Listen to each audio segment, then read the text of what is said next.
So where were you during the zombie war? I was holed up in a shopping mall with a group of unusual and eclectic characters. We had lots of clashes of personality, but eventually we won the day, sort of, except for then we all died. It's exactly the kind of story you will not find in World War Z. World War Z is another zombie book, because I said I was going to be checking out zombie books, and it was written by Max Brooks, who also wrote the Zombie Survival Guide, which I have not read yet, I probably should.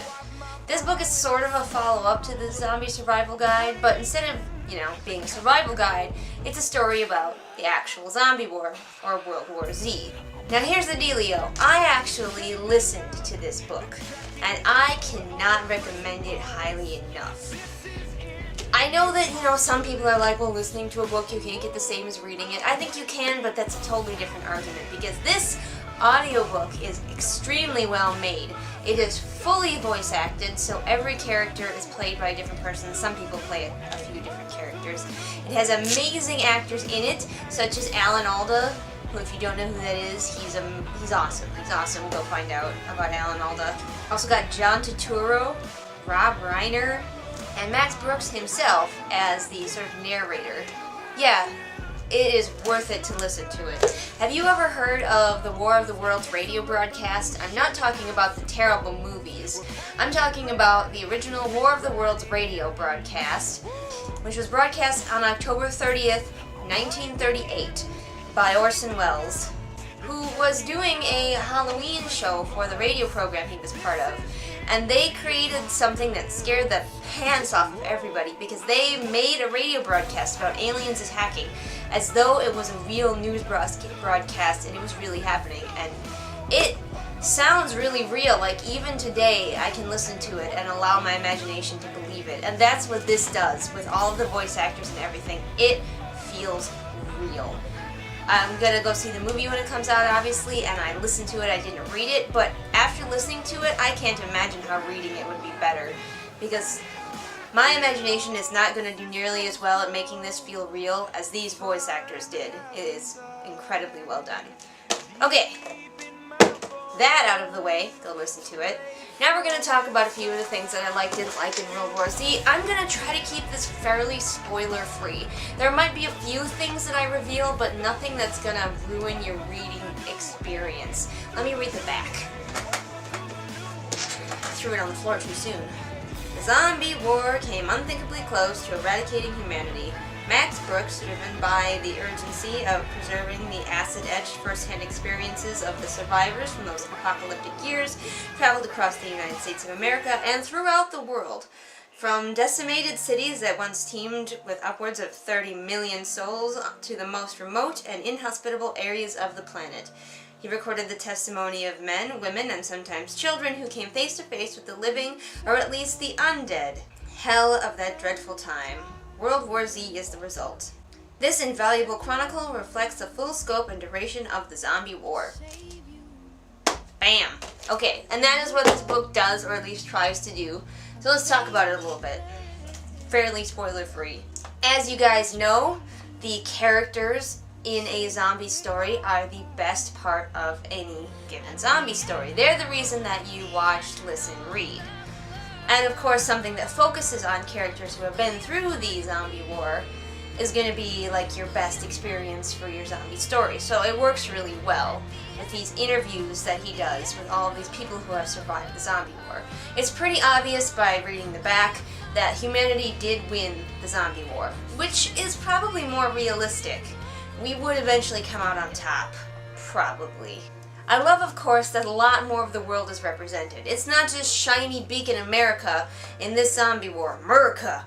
It is the entire world, and we get to see different countries that are maybe doing better at fighting the zombies than America is.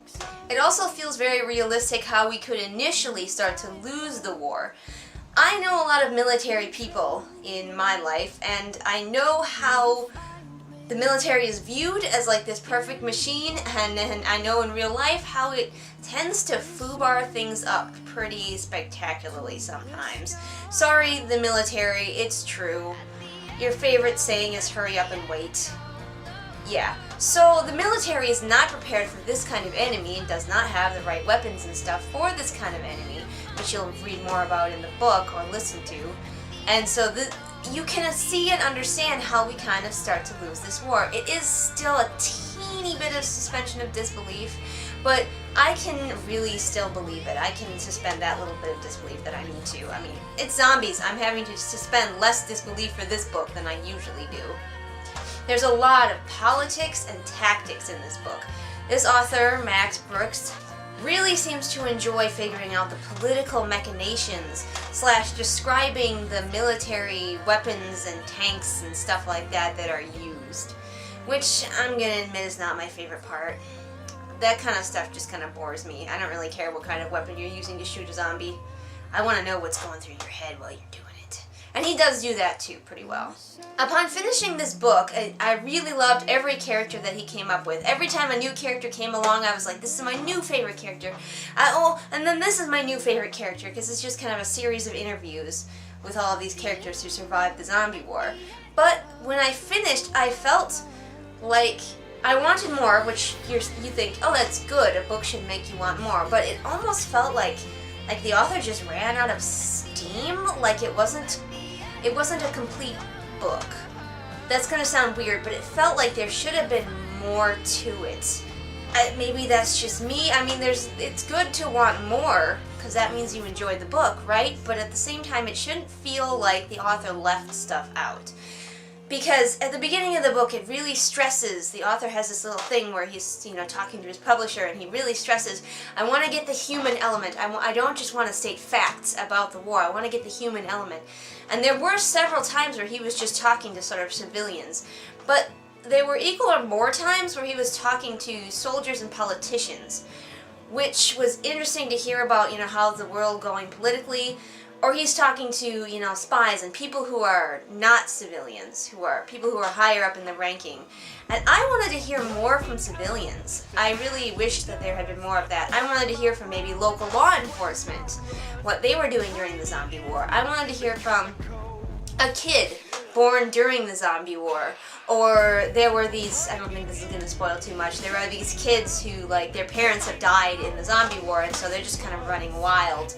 And they're, in these street gangs, and eventually they can be rehabilitated. I want to hear the story of a rehabilitated one of those guys. I felt like there needed to be more humanity in a story that talks about how it's going to be about the human angle.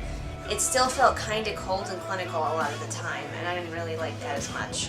Also, I would have liked him to go into the science a little bit more, and I know one of my favorite things to say is that the science hardly matters as long as the characters are good in a zombie story. But he went into such detail about the politics and about the soldiering and the weapons and the types of weapons and all that stuff that I really wish he'd gone more into the science of the zombies. And he could have made a lot of stuff up with that. He wouldn't have had to do as much research. Just maybe more with he's got a few doctors in there, but maybe more with the doctors and what caused it, where did it really come from, so we kind of know where it came from a little bit, and maybe why do the zombies work this way? I can understand why the author wouldn't want to tackle that, because that is a lot to talk about, and it's kind of how do you figure out the science of zombies? But I wish there had been more. Or any of that. There really wasn't any. All in all, though, I really enjoyed World War Z. I think it needs to continue. There needs to be a second book with even more accounts of the zombie war. I am fascinated by it, and I would love to hear more. Definitely check out the book on tape version.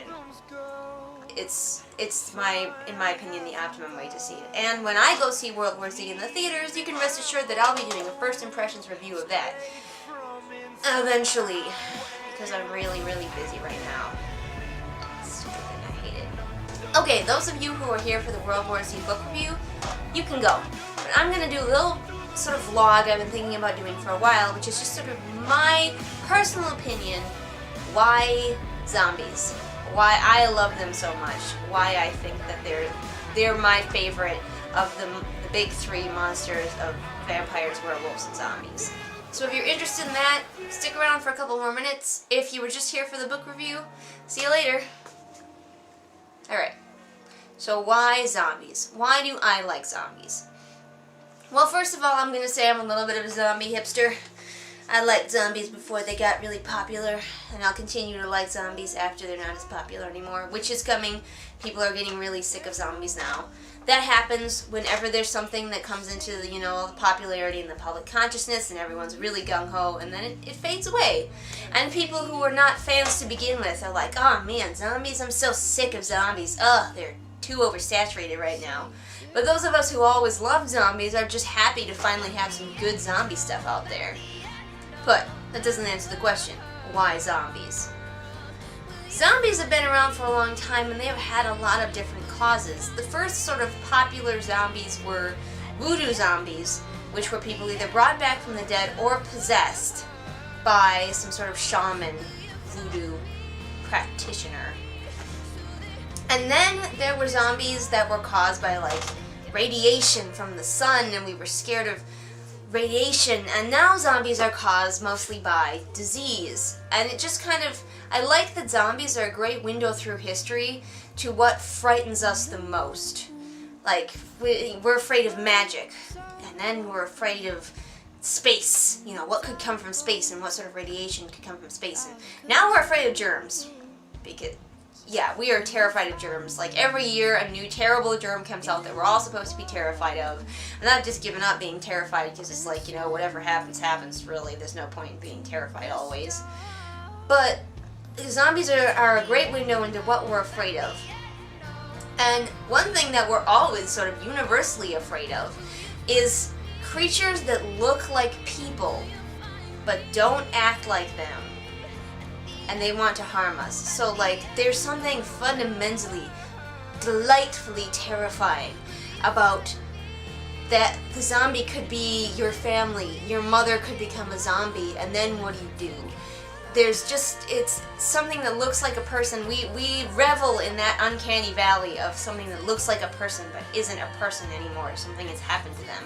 And now they are reduced to our most ridiculously base desire, which is apparently to shuffle and want to eat.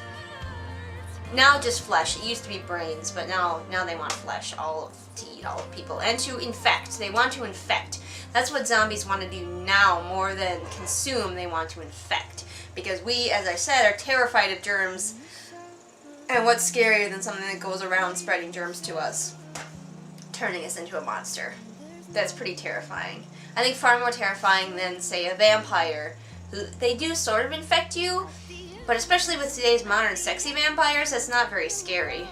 Oh no, I'm going to live forever and be hot for always.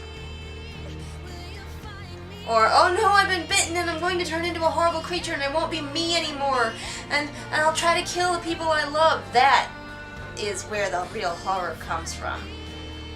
Another reason that I love zombie stories is, of course, because of the characters. It's one of my favorite, like, tropes scenarios. Maybe I'll make another video about more of my favorite tropes, whatever.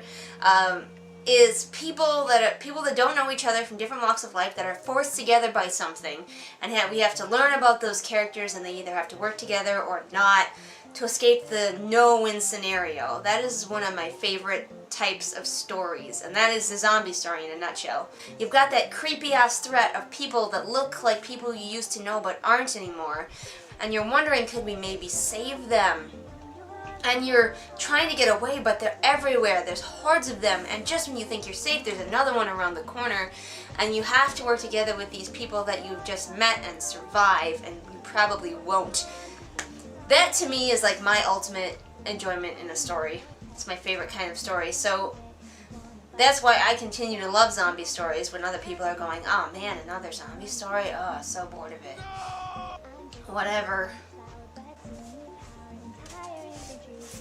And, of course, I will take this opportunity to say, check out my zombie book. You can buy it on my Etsy store. It is about a girl named Deidre who is a teenager, and she is, of course, caught in the middle of the zombie apocalypse. I take up the zombies in a slightly different angle. They're slightly less interested, though not disinterested, in eating children. So most all of the adults in Deidre's life are now gone, and she has to survive in an abandoned factory with a bunch of other people who are none of them over the age of 18. I love to write about characters, so the characters are the focus, definitely. Lots of interesting characters to meet. But check it out. It's at my Etsy store. Help me out. Buy it. If I have more money, I can make more videos. Ah. Shameless plug. So zombie stories for me will always be fun, and zombies will be one of my favorite monsters, always. And I hope that we will continue to enjoy some good zombie books, movies, radio plays in the future. So don't get too sick of zombies, because they really are a very cool monster, and they really do let us explore a lot of very deep and human things about ourselves. Tune in next time when we'll talk about something, I'm sure.